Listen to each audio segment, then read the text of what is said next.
గత 5 ఏళ్ల వైకాపా పాలనలో ఎస్సీ కార్పొరేషన్ను పూర్తిగా నిర్వీర్యం చేయడం జరిగిందని రాష్ట్ర SC corporation director Kollabathula Apparao పేర్కొన్నారు. బుధవారం కాకినాడలోని జిల్లా తెలుగుదేశం పార్టీ కార్యాలయంలో ఏర్పాటు చేసిన మీడియా సమావేశంలో ఆయన మాట్లాడుతూ వల్లభనేని వంశీ అరెస్టును మాజీ ముఖ్యమంత్రి జగన్మోహన్ రెడ్డి తప్పుపట్టడాన్ని తీవ్రంగా ఖండించారు. గత 5 ఏళ్ల పాలనలో దళితులను అణగదొక్కిన జగన్ నేడు మాట్లాడటం చాలా హాస్యాస్పదంగా ఉందన్నారు. ఈ సమావేశంలో టీడీపీ ఎస్సీసీఎల్ నాయకులు బంగారు సత్యనారాయణ, బచ్చల కామేశ్వరరావు, పంపన బాలప్రకాష్ తదితరులు పాల్గొన్నారు. అంతకంటే ఏంటి మీరు చేసింది చెప్పండి.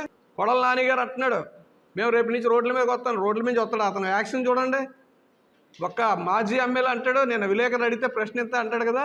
నీ ఉద్యోగం తీసేసాక ఏం చేస్తానంటే, ప్రజలే నీ ఉద్యోగం తీస్తారు. ఎమ్మెల్యే ఉద్యోగం ప్రజలను నమ్ముకోవాలా, ప్రజలకు మెప్పించాలా. ప్రజలు మీరు మెప్పించలేదు కాబట్టి భారీ మెజార్టీతో మిమ్మల్ని ఓడించేసి ఇంటికి పంపించారు. కనుక మీరు ఎప్పుడైనా రోడ్ల మీదకి రావాలనుకుంటే మంచి చేత్తో వస్తారు. ఫీజు రియంబర్స్మెంట్ ఇవ్వక ఇంకా అనేక మంది విద్యార్థుల సర్టిఫికెట్లు స్కూల్లో కాలేజీలో ఉన్నాయి. అవన్నీ మెరుగైన పనులు చేయకుండా మీరు పేదోళ్ళ పక్షాన ఉన్నారంటారా? ఎక్కడైతే బీసీలు ఎస్సీలు అందరూ ఏమైపోయారు, వాళ్ళందరినీ పట్టించుకున్నారా? రండి, ఎవరన్నా మీ మాజీ ఎమ్మెల్యేలు ఎవరన్నా ఉంటే, మంత్రులు ఉంటే రండి, కొన్ని కాలేజీలకు వెళ్దాం. ఫీజు రియంబర్స్మెంట్ ఇవ్వక సర్టిఫికెట్లు అక్కడ ఉన్నాయి, వాళ్ళు ఏ పని చేయలేకుండా ఉన్నారు. కనుక మీకు ఒకసారి హెచ్చరిస్తున్నాం. మా కాకినాడ జిల్లా నుంచి డాక్టర్, విశాఖ జిల్లా నుంచి అయితే, ఉత్తరాంధ్ర నుంచి అయితే డాక్టర్ గారిని కానీ మీ ప్రభుత్వంలో విచక్ష రహితంగా మీరు చంపేసి చేసినటువంటి కార్యక్రమాలు ఉన్నాయి. మీరు ఈ 5 సంవత్సరాలు కాదు, ఎన్ని 5 సంవత్సరాలు ఉన్నా సరే మీరు అధికారంలో రారు.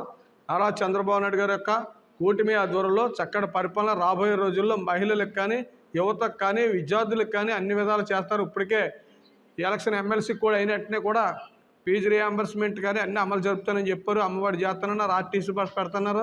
మీరు పెట్టినట్టుగా ముందుగా ఎవరు ఊరు అలా క్షేమంగా వెళ్ళాలంటే మంచి రోడ్లు, అందమైన రోడ్లు వేసాం ఆల్రెడీ. ఇప్పటికే ఒక్కొక్కటే మొదలు పెడతా ఉన్నారు. సంక్షేమ పథకాలు కూడా త్వరలో ఇస్తారు.